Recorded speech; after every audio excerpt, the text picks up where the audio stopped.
پیام پرزیدنت جمهوری تاجیکستان با مجلس عالی مقام قانونگذار مملکت درباره سمت‌های اساسی سیاست داخلی و خارجی جمهوری روز 23 دکبر پخش مستقیم آن را ساکنان ناحیه واسه تاریخ تلویزیون تماشا کردند. برای تماشا کردن پیام سالانه رهبر دولت در همه تشکیلات و مؤسسه‌ها شرایط‌های مساعد فراهم آورده شدند. در تالار مقامات اجرایی حاکمیت دولتی ناحیه برای تماشای کلکتیوانه شرایط مهیا کرده شد.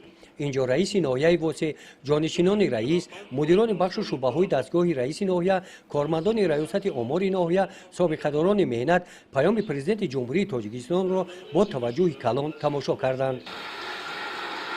در این روز در بینای ریاست مالیه ناظرات انداز تلویزیون‌ها گذاشته شده کارمندان آن با پیام سالانه سرور دولت شناس گردیدند.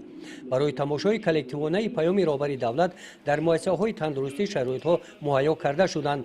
در شعبه وزارت کارهای داخلی در ناحیه واسه پیام پرزیدنت جمهوری تاجیکستان را هیئت شخصی این مقامات قدرتی با مسئولیت بلند تماشا کردند.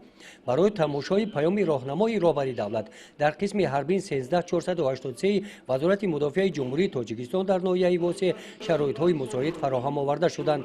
همین طور در همه کارخانه‌ها و اداره‌ها ساکنان ناحیه واسه پیام راهنمای سرور دولت را با مسئولیت بلند تماشا کردند.